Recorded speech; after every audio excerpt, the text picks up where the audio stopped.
जनशलाकया चक्षुरुन्मीलितं येन तस्मै श्रीगुरवे नमः। मूकं करोति वाचालं पङ्गुं लङ्घयते गिरिं यत्कृपातमं वन्दे श्रीगुरुं दीनतारिणम्। नमो विष्णुपादाय कृष्णपृष्ठाय भूतले श्रीमते भक्तिवेदान्तस्वामिने नमः। नमस्ते सरस्वती देवी गौरवाणी प्रचारिणे निर्विशेष शून्यवादी पाश्चात्य देशधारिणे। जय श्री कृष्ण चैतन्य नित्यानंद श्री अद्वैता स्वादिनंद। हरे कृष्णा कृष्ण कृष्णा हरे हरे, हरे हरे राम हरे हरे, हरे रामचंद्राय राधिकाय तदालि कृष्णाय कृष्ण। श्यामलिमा छटाविरभितो मन्दीकृतेन्दीवरम् जाड्यं जागुडरुचिषां विदधताम् टम्बरस्य श्रिया वृन्दारण्यविलासिनं मृदिलस दामाभिरामोदरम् राधास्कन्दनिवेशितोज्ज्वलभुजम् हेमदाम। सो पिछले कुछ सत्रों में हमने दामोदर लीला के बारे में विस्तार में चर्चा की थी कि दामोदर लीला किस प्रकार हुई। और हाँ, वो दामोदर लीला जो है ये कॉन्ट्रडिक्शंस की लीला है। पूरे के पूरे लीला में अगर हम देखेंगे तो विरोधाभास है। जैसे कि जो भगवान भगवान का एक नाम है आत्माराम, यानी कि वो स्वयं में संतुष्ट है, उन्हें किसी भी चीज की कभी आवश्यकता नहीं पड़ती। लेकिन यही आत्माराम भगवान यशोदा मैया के दूध के लिए ये इतने बोलते हैं ना, उनके मन में लोभ प्रकट होता है, उनके मन में यशोदा मैया के दूध की इच्छा होती है। जो भगवान सत्यम परम धीमहि, ये भागवतम का सबसे पहला श्लोक है जहां पर भगवान को परम सत्य के नाम से पुकारा गया है। और यही परम सत्य भगवान यहाँ पर झूठ बोलते हैं पूरे लीला में। अगर आप देखोगे जो भगवान कभी किसी मतलब जिस भगवान से यद विभेति स्वयं भय, भय स्वयं जो है फियर पर्सोनिफाइड, जिस भगवान से डरता है वो यशोदा माई की छड़ी से डर रहे हैं। जिन भगवान, हम कहते हैं कि भगवान जो है वो तीनों गुणों के परे है, लेकिन यही भगवान यहाँ पर हम देख रहे हैं वो काम के वश में आ रहे हैं क्योंकि उनके मन में यशोदा मैया के दूध की कामना हो रही है। वो क्रोध के वश में आ रहे हैं क्योंकि उन्हें क्रोध आ रहा है कि यशोदा मैया उन्हें रखकर चली गई दूध को संभालने के लिए। और उनके मन में अधिक अधिक लोभ उत्पन्न हो रहा है कि मैं और कैसे दूध पीऊं, और कैसे ये माखन खाऊं, और यशोदा मैया का प्रेम किस प्रकार प्राप्त हो। तो अगर हम देखेंगे ये पूरी की पूरी दामोदर लीला जो है ये विरोधाभास की लीला है, जहां पर पूरा कॉन्ट्रडिक्शन हम देखते हैं। तो ऐसा ही एक कॉन्ट्रडिक्शन अभी सत्यव्रत मुनि जो है वो पूरे के पूरे दामोदराष्टकम में भगवान दामोदर का गुणगान कर रहे हैं। वो सबसे पहले पहले श्लोक में अगर देखेंगे तो वो मंगलाचरण से आरंभ करते हैं जहां पर वो भगवान दामोदर को नमन करते हैं। बराबर, नमाम ईश्वरम सच्चिदानंद रूपम। तो ईश्वरम शब्द से वो कह रहे हैं कि ये जो लीला हो रही है, आप ऐसे मत समझना कि ये लीला जो है ये कोई सामान्य बालक कर रहा है, ये स्वयं ईश्वर है जो इतनी अद्भुत लीला कर रहा है। तो नमामि ईश्वरम सच्चिदानंद रूपम, तो भगवान के रूप विशेष के बारे में यहाँ पर कहा है कि भगवान का रूप कैसा है, तो वो सच्चिदानंद स्वरूप है। और फिर उनके अलग अलग इसके बारे में लसत कुंडलम की किस प्रकार उनके कुंडल झूम रहे हैं क्योंकि वो यशोदा मैया से डर कर भाग रहे हैं, उसके पीछे अलग अलग कारण बताए गए। तो ये एक है। और ऐसे भगवान को यशोदा मैया ने उखल से बांध दिया है, तो उसके वजह से क्या हो रहा है, अभी यहाँ पर कृष्ण बहुत बड़ा ड्रामा कर रहे हैं। रुदंतम मुहुर नेत्रम युग्मम विजंतम, रोते रोते अपने दोनों हाथों से अपने दोनों आंखों को बार बार पोंछ रहे हैं। और उनका पूरा जो काजल है वो सब फैल गया है रोने के कारण। और ऐसे सुंदर रूप को ध्यान में रख के सत्यव्रत मुनि प्रार्थना कर रहे भगवान से कि हे भगवान, आपका ये दामोदर स्वरूप जो है वो हमेशा सदा में मनस्याविरस्तम किम। ये हम थोड़ा सा रिकैप ले रहे हैं पहले के श्लोका से कि ऐसे जो रूप है आपका ये मेरे मन में रहने दीजिए। बस मेरी यही एक कामना है आपसे, मुझे आपके इस रूप के प्रति भक्ति प्रदान कीजिए। बराबर। और इसके लिए जब भगवान कहते हैं ओके मोक्ष देता हूं मैं तुम्हें, तुमने मेरी बहुत अच्छे से स्तुति की, तो वो कहते हैं वरम देव मोक्षम न मोक्षम वदे। मुझे ना मोक्ष चाहिए ना मोक्षावधि चाहिए, मुझे ना वैकुंठ की प्राप्ति चाहिए, लेकिन क्या चाहिए, इदम ते वपुरनाथ गोपाल बालम, की हे भगवान आपका ये जो बाल गोपाल का इतना मनमोहक स्वरूप है, वो हमेशा मेरे मन में बसा रहना चाहिए, बस। और फिर वो इसी बाल गोपाल स्वरूप का और सुंदरता से वर्णन करते हैं कि इदम ते मुखाम भोजम अत्यंत नीले। किस प्रकार भगवान का जो मुख कमल है वो बहुत ही एक सुंदर नीले कमल के जैसा है, और जो उनके बाल है वो काले भौरों की तरह है, जो इस कमल पर आकर उस कमल का मधु चखने का प्रयास कर रहे हैं। और इस नीले कमल के ऊपर एक थोड़ी सी लालिमा आ गई, एक थोड़ा सा रेडनेस आ गया। क्यों? क्योंकि मुहुष चुंबितम बिंब रक्ता दरम।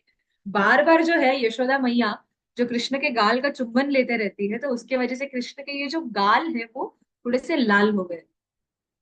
और फिर वो भगवान को अलग अलग नामों से पुकारते हैं, नमो देव दामोदर अनंत विष्णु प्रसीद प्रभु दुख जलाब्धि, कि मुझ पर कृपा कीजिए, मुझ पर करुणा कीजिए। क्योंकि भगवान को जब हम पुकारते हैं तो उससे हम सबसे जल्दी भगवान के मर्सी को एक्सेस कर सकते हैं। तो यहाँ पर लास्ट में हमने ये श्लोक से कंक्लूड किया था, बराबर, कि नमो देव दामोदर आनंद विष्णु, correct? कि जब भी हम भगवान को पुकारते हैं, जब भी हरिनाम संकीर्तन होता है, या फिर जब भी हम जप करते हैं, तो दिस इज द वे जिससे हम भगवान को आकर्षित कर सकते हैं। सबसे ज्यादा भगवान की करुणा सबसे ज्यादा उस समय एक्सेसिबल होती है। तो इसके लिए यहाँ पर सत्यव्रत मुनि उस चीज का उपयोग कर रहे हैं कि वो भगवान के अलग अलग नामों को पुकार रहे हैं, देव दामोदर अनंत विष्णु, और कहते हैं प्रसीद मुझ पर कृपा कीजिए। और अल्टीमेटली वो क्या मांग रहे हैं? कृपा दृष्टि वृष्टाति दीनम बतानु गृहाणीश मामध्यम एध्यक्षी दृश्य, कि मुझे आप ये दर्शन जो है वो दे दीजिए, आपके इस दामोदर स्वरूप। लेकिन अब दामोदर स्वरूप का जब ये दर्शन मांग रहे, तो सत्यव्रत मुनि ये सोचते हैं, ओ दामोदर लीला जो है ये तो एक कॉन्ट्रडिक्शंस की लीला है, जैसे अभी हम शुरुआत में चर्चा कर रहे थे, बहुत सारे कॉन्ट्रडिक्शंस है। तो ऐसा ही एक कॉन्ट्रडिक्शन जो है या फिर एक विरोधाभास जो है, सत्यव्रत मुनि अभी इस आगे के श्लोक में कहेंगे। कुबेरात्मजौ बद्ध मूर्त्यैव यद्वत्। मैं स्क्रीन शेयर करती हूँ आप लोगों के साथ।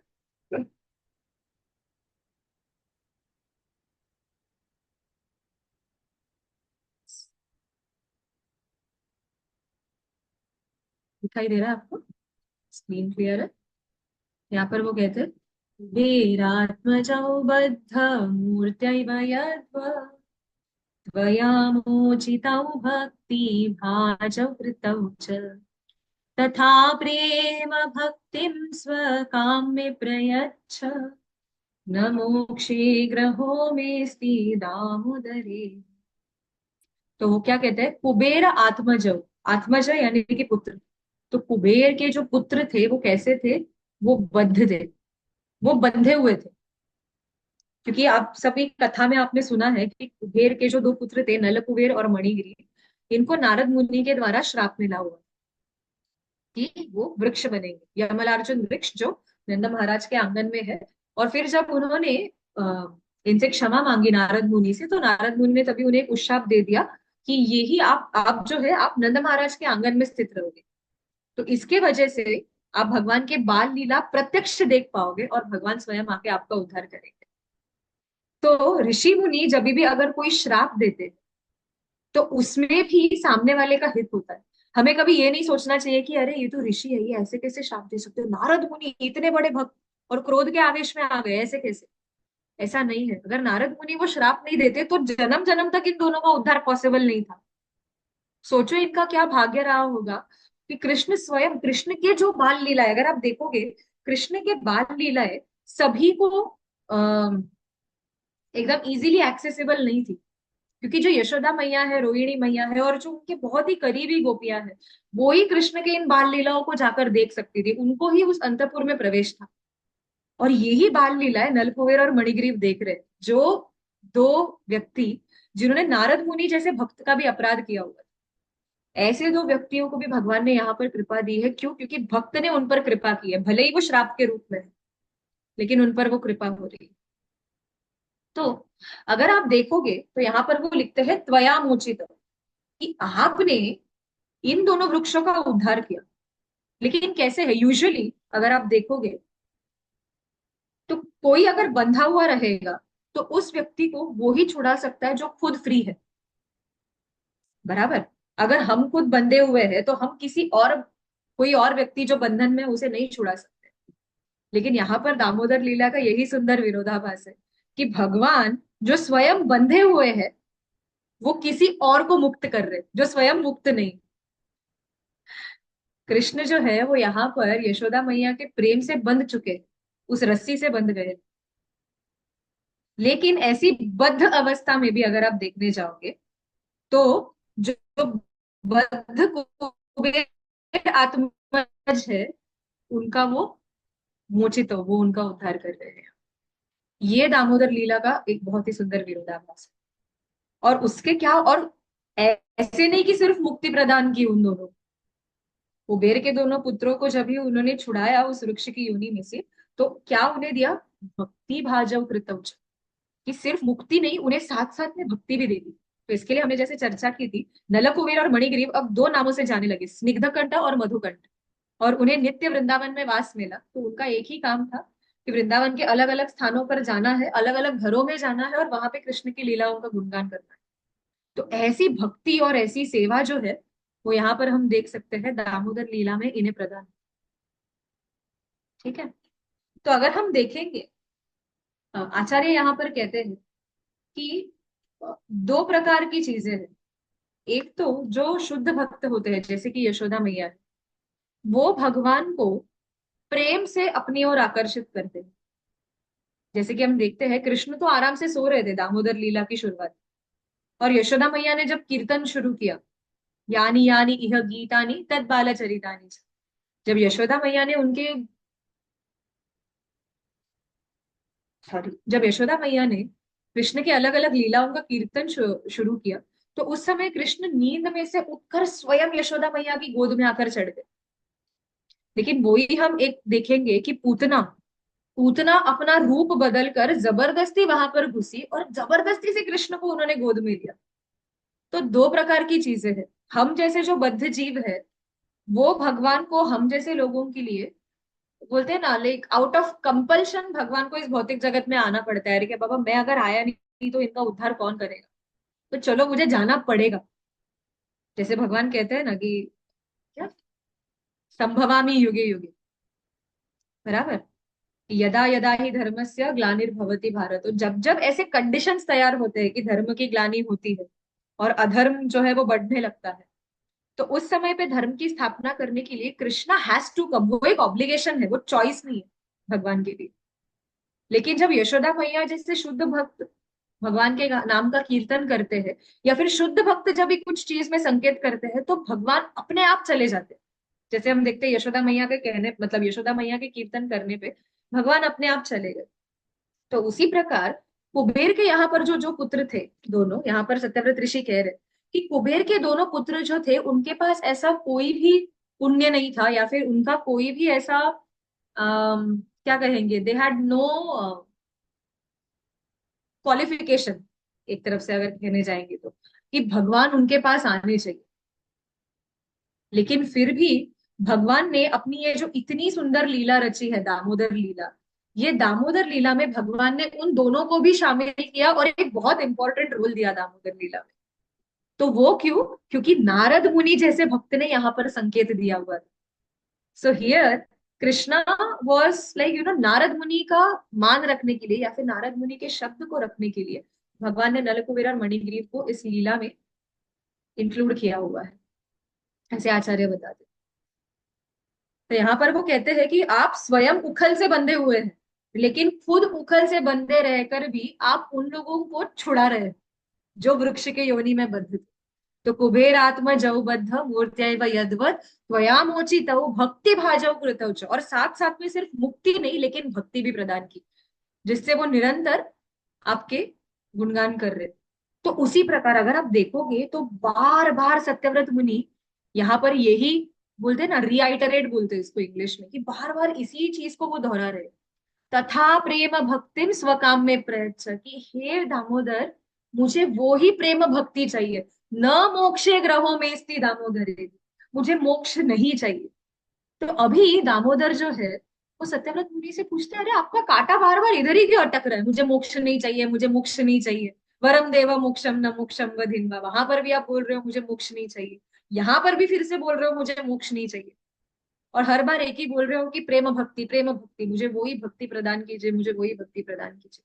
तो क्यों? तो इसके पीछे आचार्य कहते हैं, अगर समझो, ठीक है, आप एक ऐसा एग्जाम्पल ले लीजिए कि अभी समझो हमें, अभी जैसे कि अभी यात्रा का हम शॉपिंग कर रहे थे, तो मार्केट में जब गए तो हम लोग एक लिस्ट लेकर गए थे कि ठीक है ये लेना है, ये सब लेना है। तो जो चीजें हमने लोकल यहाँ पे घर के नीचे से खरीदी, ठीक है, किराने में जाके, मेडिकल में जाके, टूथपेस्ट है, टूथब्रश है, सोप है वगैरह, जो कुछ बेसिक चाहिए रहेगा, वो सब परचेस किया। तो जितना लिस्ट में लिखा था वो ही हम लोग बराबर परचेस करके आ गए। लेकिन हम लोग जब मार्केट गए तो इतना कुछ दिख रहा था, बिकॉज दिवाली के सारे शॉप्स लगे थे, अरे ये भी लेना चाहिए, ये भी परचेस करना चाहिए, वो भी परचेस करना चाहिए, तो लिस्ट के साथ साथ और एक्स्ट्रा चीजें भी ऐड होते गई। सो मॉल का यूजुअली यही फंडा होता है, जब आप एक छोटे किराने के दुकान में जाते हो, जितना चाहिए जो चाहिए लेके आ जाओगे। लेकिन मॉल में जाओगे जहां पे आपके पास बहुत सारी वैरायटी है, बहुत सारा ऑप्शंस है, तो ऐसे चीज में क्या करोगे, मन भटकता है, अरे ये लूं क्या, ये लूं, जाने दो, ये नहीं लेता हूँ, आई टेक समथिंग एल्स। तो वैसे ही अगर हम देखने जाएंगे, कृष्ण जो है यहाँ पर मॉल की तरह है, संपूर्ण ऐश्वर्य से भरे हुए ये भगवान है जो आपको कुछ भी दे सकते हैं, कुछ भी प्रदान कर सकते हैं। तो नेचुरल है मन भटकेगा और सोचेगा मोक्ष मांग लो, क्या मोक्ष बोला तो जन्म मृत्यु के चक्कर से छुटकारा मिल जाएगा, बस और कुछ नहीं। तो सत्यव्रत मुनि इसके लिए यहाँ पर बार बार हम जैसे लोगों के लिए इधर वो अपने प्रार्थना में ऐसे लिख रहे हैं, न मोक्ष मोक्ष की तरफ सोचना भी मत। आप एक मॉल में जा रहे हो, कृष्ण नाम के मॉल के पास, जिसके पास सब कुछ है। कृष्ण का एक नाम है मुकुंद, मुकुंद मतलब क्या, जो मुक्ति प्रदान करते हैं उन्हें कहते हैं मुकुंद। लेकिन प्रॉब्लम क्या है, अगर मुक्ति मिलेगी, 5 प्रकार की मुक्ति होती है, ठीक है। एक होती है सायुज्य, सबसे पहले।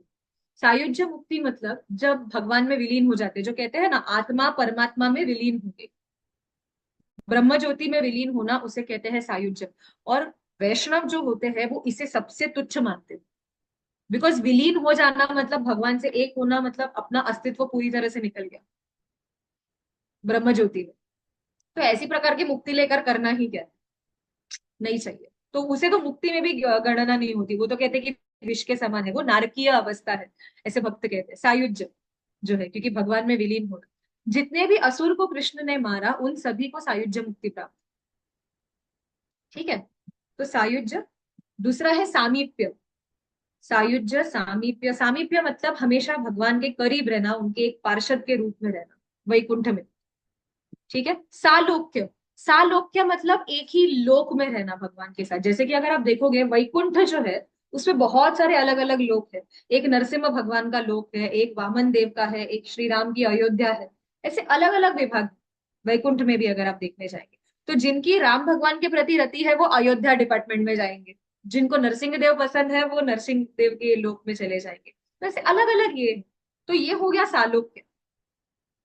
तो सायुज्य, सालोक्य, सामीप्य, सारूप्य। सारूप्य मतलब भगवान के जैसा ही रूप। अगर आप देखोगे वैकुंठ में जितने भी भगवान के पार्षद है वो एग्जैक्टली उनके जैसे दिखते हैं, चतुर्भुज रूप होता है। फर्क कैसे पता चलता है कि कौन भगवान विष्णु है और कौन ये सभी पार्षद है? तो भगवान के गले में कौस्तुभ मणि होती है, लाल कलर की सुंदर कौस्तुभ मणि। और श्रीवत्स, यानी कि एक सफेद कलर का निशान है उनके छाती पे, जो श्री लक्ष्मी देवी जिन्हें माना जाता है। तो श्रीवत्स और कौस्तुभ मणि के वजह से हम पहचान पाते हैं कि ये भगवान है और ये बाकी सब जो है वो पार्षद है, वरना एकदम सेम दिखते सब। तो ये हो गए सारूप्य। और लास्ट है सार्ष्टी। सार्ष्टी मतलब भगवान के अंदर जितने भी ऑप्युलेंसेस है या फिर जो भी ऐश्वर्य है, वो सब उस भक्त को प्रदान होते हैं, तो ये है सार्ष्टी। तो ऐसे 5 प्रकार की मुक्ति। तो अगर मोक्ष मिल गया तो प्रॉब्लम ये है, हम या तो भगवान के करीब रहेंगे पार्षद बनकर, या उसी लोक में रहेंगे, चाहे अयोध्या हो या वैकुंठ हो या नरसिंह देव का लोक हो या फिर वामन देव के साथ हो, या फिर सारूप्य, हमें भगवान के जैसा ही रूप प्राप्त होगा। लेकिन प्रॉब्लम ये है कि वैकुंठ लोक में ना ये ऐसी लीला नहीं चलती। दामोदर लीला जैसी सुंदर लीला ये वैकुंठ लोक में आपको नहीं मिलेगी, क्योंकि वैकुंठ लोक में ऐश्वर्य भाव अगर हम देखने जाएंगे तो ये जो ऐश्वर्य प्रधान वैकुंठ लोक है, वहां पर भगवान को मतलब बोलते हैं ना आचमन करना, दंडवत करना, आ, क्या बोलते हैं उसे, सहस्र शीर्षा पुरुषा सहस्राक्ष सहस्र पुरुष सुक्त, ये सब गाना होता है भगवान के ग्लोरिफिकेशन। उधर आपको कोई दिखेगा नहीं भगवान के पीछे छड़ी लेकर भाग रहे हैं या भगवान के कंधे पर कोई चढ़ रहे हैं। ये सब जो मधुर लीलाएं है, ये मधुर लीलाएं हमें दिखाई देती है सिर्फ गोलोक में। और गोलोक में प्रवेश वो हमें सिर्फ प्रेम भक्ति से मिल सकता है। जैसे हम पिछले सत्रों में भी चर्चा करते थे कि जब तक प्रेम भक्ति नहीं होगी, और इसके लिए भगवान ने ये दामोदर लीला की, पूरे विश्व को चिल्ला चिल्ला कर वो ये दिखा रहे, स्वघोषम निमाज्जनतम आख्यापयंतम। क्या घोषणा कर रहे कि स्थितग्रैव दामोदरम भक्तिबद्धम, वो सिर्फ और सिर्फ भक्ति से बंधेंगे, बाकी किसी से नहीं। तो इसके लिए सत्यव्रत मुनि यहाँ पर कह रहे हैं कि भगवान, आप ऐश्वर्यशाली हो, आप बोलते ना सर्वगुण संपन्न सर्व ऐश्वर्य संपन्न भगवान हो, लेकिन मुझे न मोक्षे ग्रहो में स्थिति, मुझे मोक्ष नहीं चाहिए। लेकिन क्या चाहिए? तथा प्रेम भक्ति स्वकामे प्रयच्छ। आपके प्रति हे दामोदर, आपके प्रति ये जो प्रेम भक्ति है वो आप मुझे प्रदान कीजिए। और अगर किसी ने हमें ये पूछा, ठीक है सत्यव्रत मुनि तो बहुत श्रेष्ठ भक्त, लेकिन हम जैसे लोगों का क्या, हम रोज दामोदराष्टकम गा रहे हैं और बोलते तथा प्रेम भक्ति स्वकामे प्रयच्छ, मुझे भी प्रेम भक्ति प्रदान कीजिए। और कृष्ण अगर हमें बोलेंगे अरे तुम्हारा क्या क्वालिफिकेशन है भक्ति प्राप्त करने का, कुछ भी नहीं, क्या कौन से मुंह से बोल रहे हो प्रेम भक्ति दे। तो इसके लिए सत्यव्रत मुनि ने यहाँ पर ये क्लॉज रखा हुआ है, कुबेर आत्मजौ बद्ध मूर्ते वयद्वत्। कुबेर के पुत्रों का भी कोई क्वालिफिकेशन नहीं था, लेकिन आप गए, कुबेर के पुत्र आपके पास नहीं आए मोक्ष लेने के लिए, आप गए कुबेर के पुत्रों के पास। और ऐसी अवस्था में गए जब आप बंधे हुए थे, ऐसे भी नहीं कि आप फ्री हो और स्वतंत्र विहार करते करते चले गए, आप बंधे हुए थे। लेकिन बंधे हुए अवस्था में भी आप कुबेर के पुत्रों के पास जा रहे हो और आपने उन्हें मुक्ति प्रदान की। मुक्ति तो जाने दो, भक्ति प्रदान की। इसके लिए यहाँ पर अगर आप देख रहे हो भक्ति भाजव लिखा हुआ है, सत्यव्रत मुनि कहते हैं।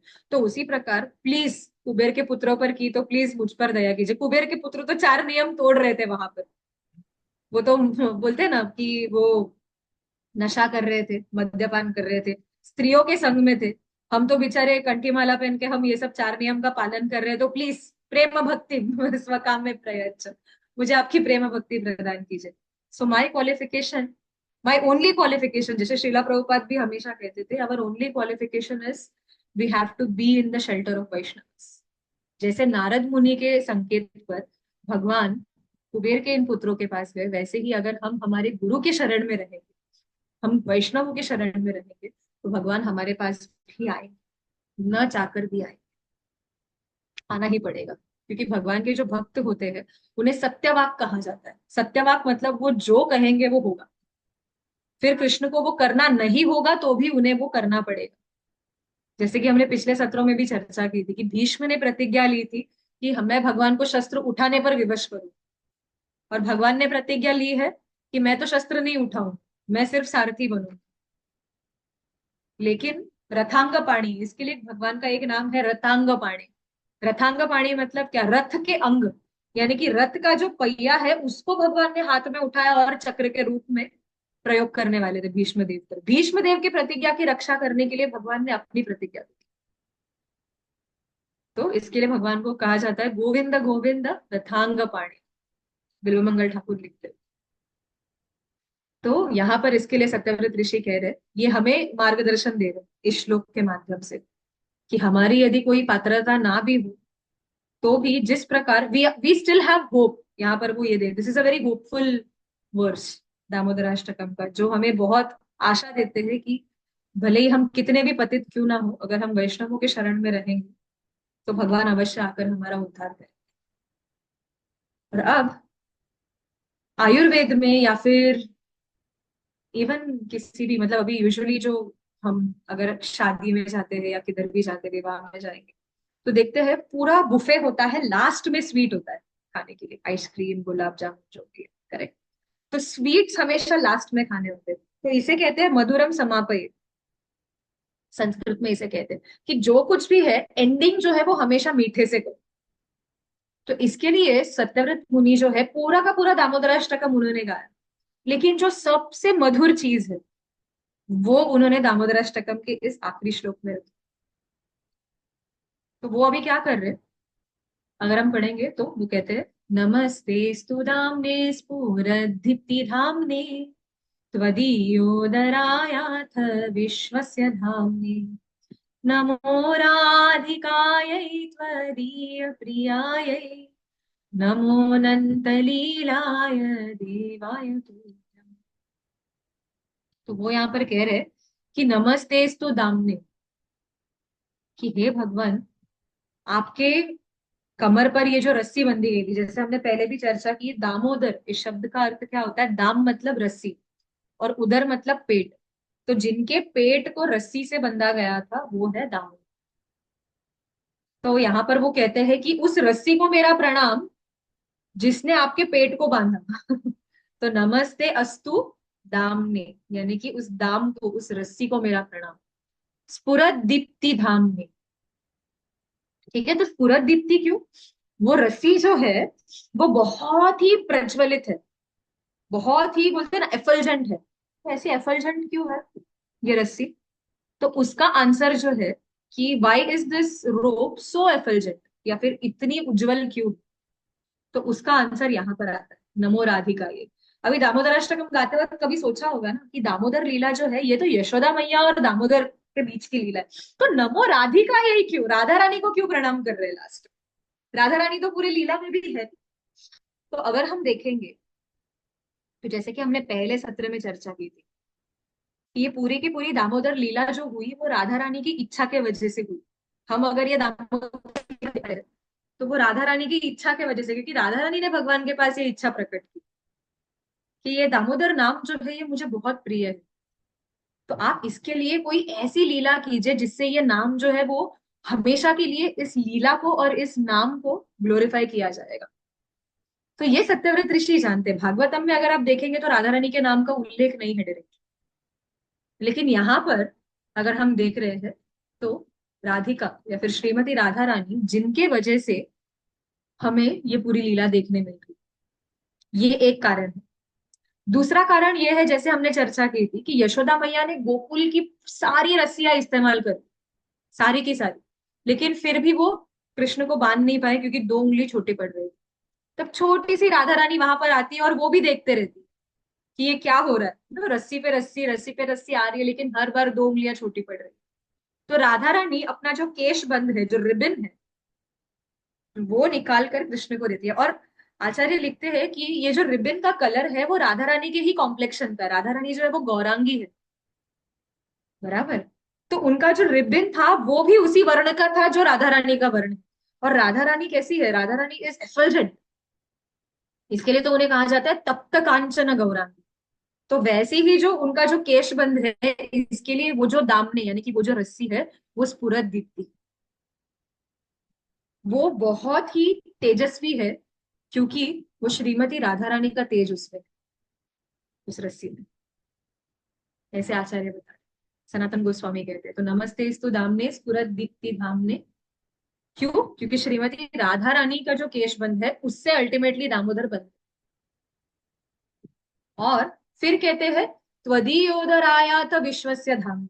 अभी इस रस्सी की क्या विशेषता है? त्वदीय उदरायाथ, अभी आपके उदर में विश्वस्य धाम, ये जितने भी, पूरा का पूरा ब्रह्मांड जो है वो आपके उदर में समाया हुआ है।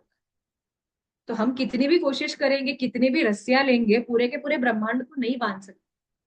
लेकिन श्रीमती राधा रानी के एक केश बंध में वो सामर्थ्य था कि कृष्ण के उदर को, पूरे ब्रह्मांड को व्याप्त कर लिया, श्रीमती राधा रानी के उस एक केश बंध ने। तो इसके लिए त्वदीयोदर आया था विश्वस्य धाम में, ऐसी रस्सी जो उज्जवल है, जो, क्यों? क्योंकि वो श्रीमती राधा रानी की है। और ये जो उज्जवल रस्सी है उसमें इतना सामर्थ्य है कि वो आपके उदर को, जिसमें सभी के सभी विश्व और ब्रह्मांड व्याप्त है, उसे बांध सकते। तो उन्हें मैं नमन करता हूँ, उन्हें मेरा प्रणाम। तो अगर आप देखोगे यहाँ पे सब जगह पे नमस्ते, नमो, नमो ये लिखा गया है। तो क्यों? कि भगवान भगवत गीता में भी कहते हैं, मन मना भव मद भक्तो मद्याजी माम नमस्कुरु। तो भगवान कहते हैं कि सबसे पहले तो कहते हैं मन मना, मेरे बारे में सोचते रहो, आप अपने मन को मुझ में लगाओ। ये सबसे पहला भगवान कहते हैं कि अगर आपको मेरा प्रिय बनना है। मामे वैश्यसी सत्यमते प्रति जाने प्रियोसी में, हे अर्जुन, ऐसी व्यक्ति मुझे बहुत प्रिय है। कोई भी चार चीज करेगी तो क्या? मन मना, जिनका मन हमेशा मुझ में लगा रहे। तो अभी हम कलयुग के जीव हैं, हमारा मन एज इट इज इधर उधर भटकता रहता है। तो कृष्णा, हम हमारा मन तुम में नहीं लगा सकते, तो क्या करें? तो भगवान कहते हैं ओके, मन बहुत चंचल है, नो प्रॉब्लम, भव मद भक्त, मेरा भक्त बन जाओ। सेकंड कह रहे, तो भक्त बनना मतलब क्या? कि जो कुछ कर रहे हो वो भगवान के लिए। जैसे हम कहते हैं भक्ति योग जो है ये सबसे सिंपल योग है, कि जो कुछ हम हमारा कार्य करते हैं डेली, वो भगवान के प्रसन्नता के लिए करना है, उन्हें समर्पित करना है। लेकिन फिर भी हम सोचेंगे नहीं कृष्णा, बहुत मुश्किल है, क्योंकि हमारे अंदर खुद की इतनी इच्छाएं है। भक्ति क्या होती है? रूप गोस्वामी कहते हैं भक्ति क्या है? अन्याभिलाषिता शून्यम ज्ञान कर्माद्यनावृतम, कि कोई और अभिलाषा हमें रखनी ही नहीं है, मन में कोई और आशा रखनी नहीं। तो ऐसे तो हमारी, बोलते हैं ना, हमारा भाव इतना शुद्ध तो है नहीं, हम ऐसी शुद्ध भक्ति तो कर नहीं सकते, कि मन में आशाएं है हमारे अंदर बहुत से, बोलते हैं ना, अभी भी अनर्थ है जिसकी वजह से बहुत सारे आशाएं आते रहती है। तो भव मत भक्तो भी पॉसिबल नहीं। तो कृष्ण कहते हैं ठीक है, नो प्रॉब्लम, मद याजी, मेरे अर्च विग्रहों की पूजा करो। तो अभी प्रॉब्लम ऐसा है, अर्च विग्रह में पंक्चुअलिटी चाहिए, शुद्धता होनी चाहिए जब अर्च विग्रहों की पूजा कर रहे हैं। तो आजकल के इसमें देखेंगे तो हमारा कलयुग का स्केड्यूल इतना बिजी होता है, आज एक तो कल कुछ और। तो डीटी वर्शिप में पंक्चुअलिटी भी पॉसिबल नहीं है। जो हाई लेवल ऑफ क्लीनलीनेस है डीटी वर्शिप के लिए जो लगता है, अगर आप देखोगे टेम्पल में हमारा जो स्टैंडर्ड्स है, वैसे स्टैंडर्ड का डीटी वर्शिप हम घर पे नहीं कर सकते। बहुत ही उच्च कोटि का स्टैंडर्ड्स है डीटी वर्शिप का। श्रीला प्रभुपाद बता रहे थे कि अगर आपने ये सब ग्रंथ पढ़े जो आचार्यों ने लिखे हुए हैं, हरि भक्ति विलास वगैरह, जिसमें ये सभी रूल्स है कि क्या करना चाहिए, तो बोलते हैं कि आप बाथरूम से बाहर निकलने में भी डरोगे, इतने स्ट्रिक्ट रूल्स है। तो मदयाजी भी पॉसिबल नहीं है, क्योंकि कलयुग का हमारा नसीब ही ऐसा है, मंदभागा उपद्रता, पूरा मंदा सुमंद मत है, पूरा हमारा सब कुछ मंद है कलयुग। तो फिर कृष्ण लास्ट में कहते हैं ठीक है बाबा, कुछ भी पॉसिबल नहीं है ना, माम नमस्कुरु, कम से कम मुझे दंडवत तो डाल सकते हो। तो इसके लिए भगवान ऐसी चार चीजें बोलते हैं, मन मना भव मद भक्तो मदयाजी माम नमस्कुरु। कुछ भी पॉसिबल नहीं है तो बस मुझे दंडवत डाल, ताकि उससे शरीर की शुद्धि होगी और अहंकार की शुद्धि होती है। जब हम किसी के सामने झुकते हैं तो हमारा अहंकार झुक जाता है उसमें, तो अहंकार की शुद्धि हो जाती है। तो इसके लिए भागवतम में भी अगर आप देखोगे तो आखिरी श्लोक में क्या कहा जाता है? नाम संकीर्तनम यस्य सर्व पाप प्रणाशनम प्रणामो दुख शमन तम नमामि हरिम परम, कि नाम संकीर्तन करना है और भगवान को प्रणाम करना। तो यहाँ पर इसी चीज को याद करके सत्यव्रत मुनि कह रहे नमस्ते, तो हमने ये भगवान, वो खुद को, मतलब सत्यव्रत मुनि की यहाँ पर विनम्रता है, जहां पर वो सोचते कि मैं तो इतना तुच्छ हूं कि मैं कुछ नहीं कर सकता, तो अभी चलो मैं आपको दंडवत ही डालते जाता हूँ। नमस्ते स्तु धामने, उस रस्सी को दंडवत जिसने आपको बांधा। स्फुरद दीप्ति धामने त्वदीयोदराय था विश्वस्य धामने, नमो राधिकाय त्वदीय प्रियाय। आपकी जो मधुर शक्ति है, जो लादिनी शक्ति है, जो आनंदा स्वरूपा है श्रीमती राधा रानी, उनको मेरा प्रणाम। क्योंकि राधा रानी की कृपा के बिना हम प्रेम भक्ति, जो कुछ सत्यव्रत मुनि मांग रहे हैं, इतना प्रेम भक्ति प्रदान कीजिए, प्रेम भक्ति प्रदान कीजिए, तो श्रीमती राधा रानी की कृपा के बिना कभी प्राप्त नहीं हो सकता। तो इसके लिए यहाँ पर सत्यव्रत ऋषि कहते हैं नमो राधिकाय त्वदीय प्रियाय, ये आपकी सबसे प्रिय है। और ये कहने के पीछे एक और कारण भी है। तो पूरा का पूरा अगर आप दामोदराष्टकम देखोगे तो उसमें सिर्फ फर्स्ट श्लोका में सत्यव्रत मुनि ने यशोदा कहा, बराबर, यशोदा भी योलु फलाधावमानम परामृष्टम अत्यंत तो धृत्य गोप्या। आगे जहां पर भी देखोगे गोप्या गोप्या गोप्या ऐसे वर्णन किया हुआ, यशोदा नहीं कहा है, बराबर, जैसे कि हम इधर भी देख सकते हैं। ठीक है। हम्म, यहाँ पर वृतम कुंतल स्निग्ध रक्तश्च गोप्या, फिर से गोप्या शब्द आया हुआ है।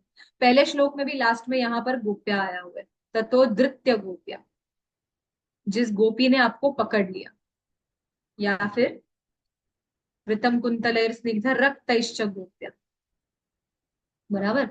तो यहाँ पर आचार्य ये कहते, सनातन गोस्वामी कहते हैं कि ये गोप्या गोप्या जो है वो श्रीमती राधा रानी के लिए भी संबोधन, तो वो यशोदा मैया को भी संबोधित करता है, वो श्रीमती राधा रानी को भी संबोधित करता है। क्योंकि ये जो दामोदराष्टकम है, ये हम यशोदा दामोदर के लिए भी गा सकते हैं, ये हम राधा दामोदर के लिए भी गा सकते हैं। तो इसके लिए जब भी हम दामोदराष्टकम खत्म करते हैं, लास्ट में हम गाते हैं ना, जय राधा दामोदर राधा दामोदर राधा। तो राधा रानी को हम यहाँ पर क्यों याद कर रहे हैं? क्योंकि ये पूरा का पूरा राधा दामोदर के लिए भी। अगर आप देखोगे तो दामोदर लीला जो है, इसमें पांचों रस आपको दिखाई देंगे। तो शांत रस में भगवान ने किसके साथ इंटरेक्ट किया? तो जो बंदर थे, या फिर जो उखल था, जो दूध था, उन सबके साथ भगवान का जो आदान प्रदान था वो शांत रस में था, शांत रति में। ठीक है। फिर उसके बाद अगर देखेंगे दास्य रस, तो दास्य रस में किसने उनकी प्रार्थना की? तो नल कुबेर मणिग्री, इन दोनों के साथ भगवान ने दास्य रस में आदान प्रदान किया। फिर सख्य रस, जैसे हमने देखा कृष्ण को जब उखल से बांधा था तो कृष्ण के सभी सखा वहां पर आ गए, और उनके बीच डिस्कशन चालू था, इसको छुड़ाना कैसे है, बोला था कि इतना मस्ती मत करना, बन जाओगे। पकड़े गए, इतना टाइम बाहर चोरी करते थे, अब फाइनली खुद के घर में चोरी की और देखो क्या हालत है। तो हमने देखा कि सख्य रस भी था दामोदर लीला।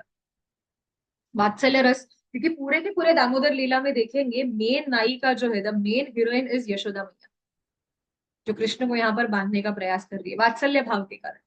और अल्टीमेटली माधुर्य रस कहाँ पर आता है? जब श्रीमती राधा रानी अपना रिबन लेकर आ रही है। या फिर दामोदर लीला का जो ओरिजिन है, जब श्रीमती राधा रानी कृष्ण को निवेदन करती है कि आप एक दामोदर लीला रचाइए, ऐसे कुछ कीजिए जिससे दामोदर नाम जो है वो पूरी तरह से ग्लोरिफाइड हो हमेशा के।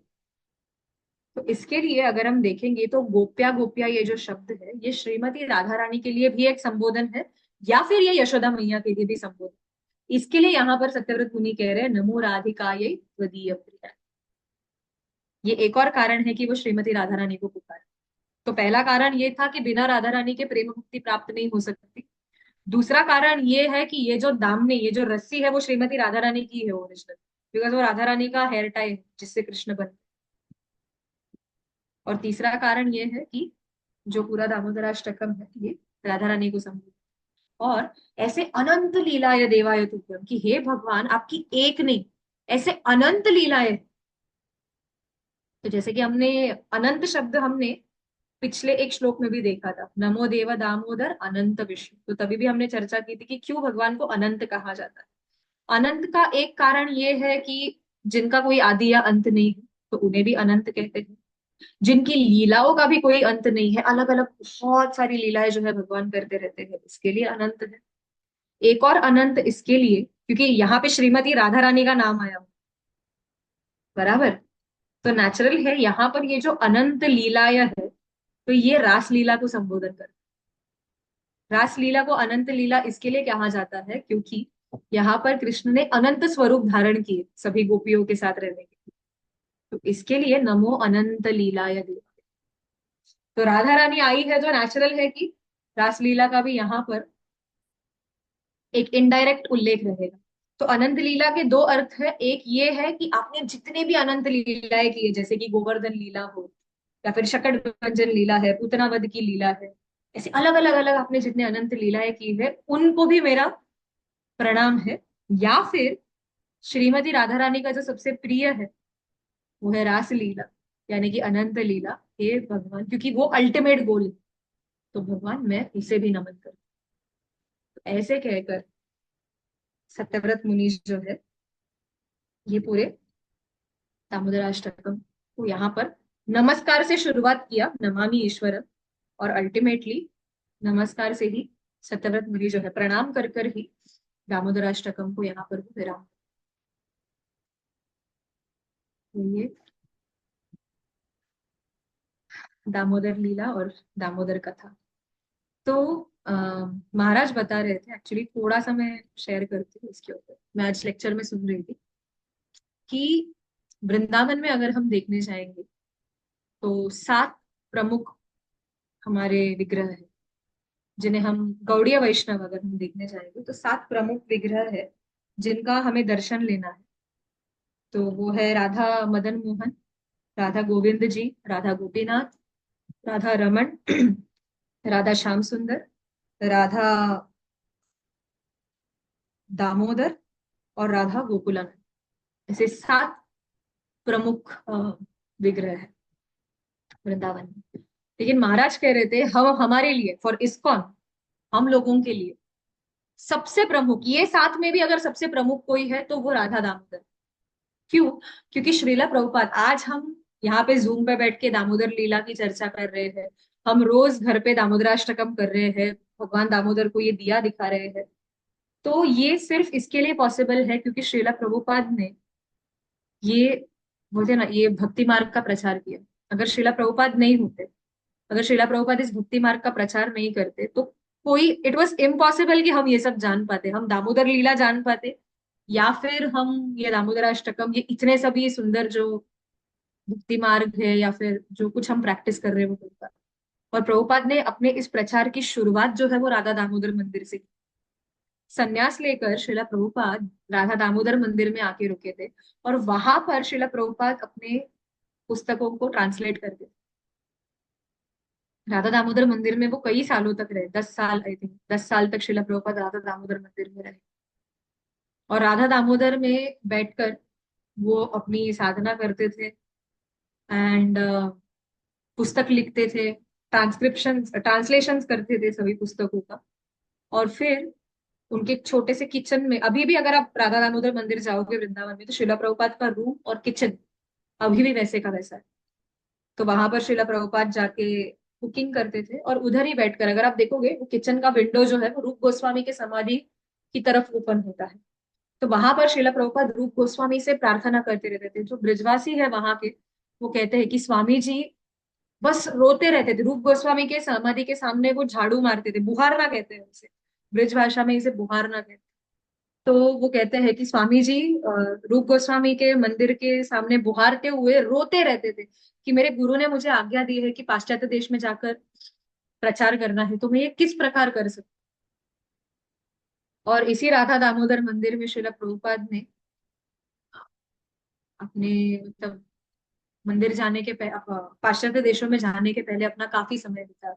वहां पर भागवतम के 3 वॉल्यूम्स उन्होंने ट्रांसलेट किए, और उधर रूप गोस्वामी से उन्होंने, उन्हें रूप गोस्वामी का दर्शन हुआ, रूप गोस्वामी का आशीर्वाद प्राप्त करके श्रील प्रभुपाद जो अ, पाश्चात्य देशों में गए और उन्होंने प्रचार किया, और उसी के कारण आज हम सबको भक्ति प्राप्त। तो राधा दामोदर मंदिर जो है वो हम सबके लिए सबसे बड़ा तीर्थ क्षेत्र है।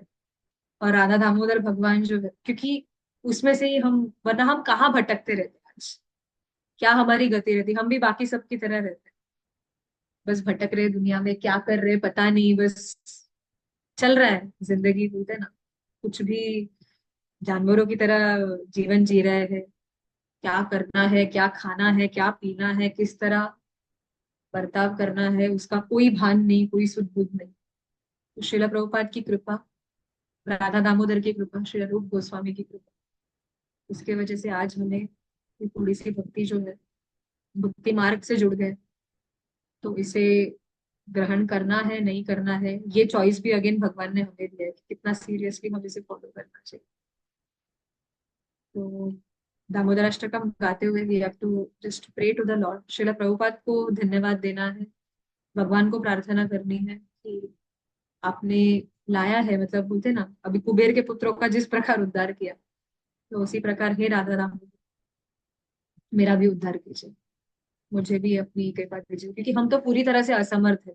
वृक्ष किस प्रकार जड़ होते हैं, पूरी तरह से कुछ नहीं कर सकते। वृक्षों के पास अगर आप देखोगे, इम्पॉसिबल, मतलब धूप है, छाव है, बारिश है, जो भी है बस सह रहे। तो हम भी इसी प्रकार त्रिविध ताप सह रहे, चाहकर भी हम, बोलते हैं ना कि माया का प्रभाव इतने हमारे ऊपर, ये अनर्थ हमारे अंदर जमे हुए हैं, हम इतने जड़ बन गए हैं वृक्षों की तरह कि चाहकर भी हम, भक्ति में हमारे अंदर रुचि नहीं। मैं मेरा बात कर रही हूँ, आप सबके बारे में नहीं, आप सभी बहुत बहुत ही सिंसियर है, और आप बहुत अच्छे से इतना चैंटिंग करते हैं, सेवा करते हैं। मैं अपने आप के बारे में भूल रही हूँ यहाँ पे कि इतनी जड़ चेतना है, तो उसके लिए दामोदर आपको ही आना पड़ेगा। श्रीला प्रभुपाद की छत्र छाया, जैसे नारद मुनि के छत्र छाया में नलकुबेर मणिग्रीव थे, वैसे हम जो है श्रीला प्रभुपाद की छत्र छाया में यहाँ पर आए हुए हैं।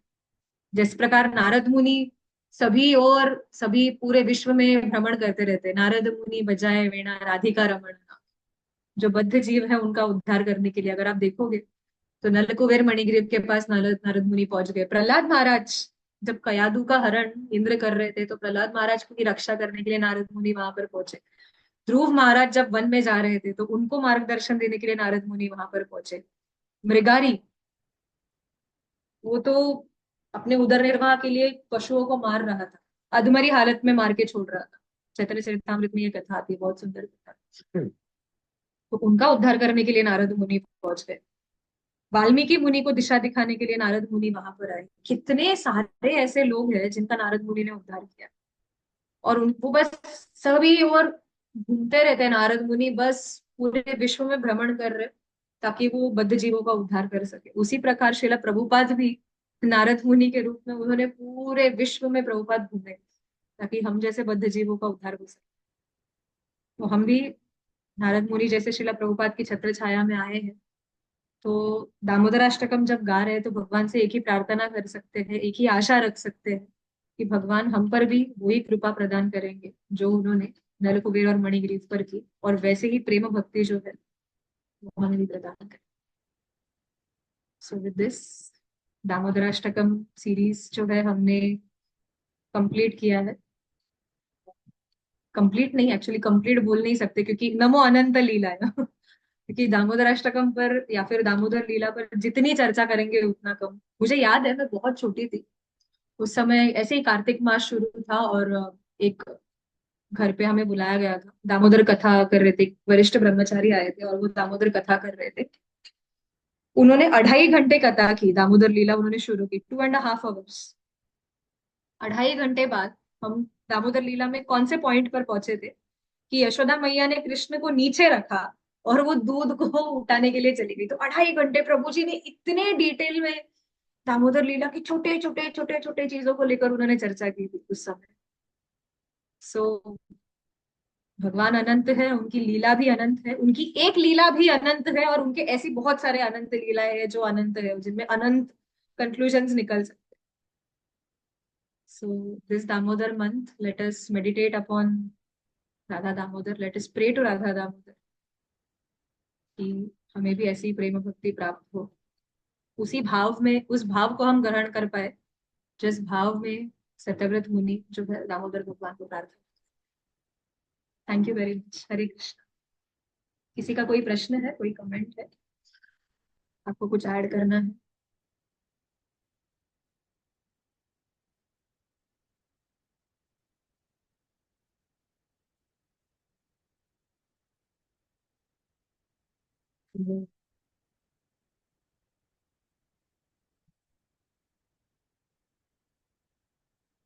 हम लोग यहीं पर सेशन खत्म करते हैं। Thank you very much. Hare Krishna. आप सब प्लीज मेरे लिए भी प्रार्थना कीजिए। हम लोग अभी हम लोग मायापुर जा रहे हैं कल, तो वहां पर जाके राधा माधव और पंचतत्व से यही प्रार्थना करेंगे कि ये जो हमारा चैनल है, हम सभी साथ में मिलके यहाँ पे बहुत सारी भक्ति करें, और ऐसे ही और बहुत सारे जो है इस चैनल के माध्यम से भक्ति में आए, और ऐसे ही बहुत सारे भक्त जो है वो जुड़ते रहे साथ में। और हम सब इंडिविजुअली भी और कलेक्टिवली भी will definitely pray to Radha Madhav. और आप सब भी प्रार्थना कीजिए कि मेरी चेतना भी बने रहे। जो कुछ मैं आपको सिखा रही हूँ, या फिर सिखा नहीं रही हूँ, जो कुछ मैं आपको बोल रही हूँ, आई एम जस्ट रिपीटिंग जो मैंने मेरे सीनियर से सुना है, मैंने मेरे गुरुजनों से सुना है। तो उसका थोड़ा सा कण मेरे अंदर भी आ जाए। अब बस आप सब मेरे लिए भी प्रार्थना कीजिए। Thank you very much. Hare Krishna. दंडवत। हरे कृष्ण।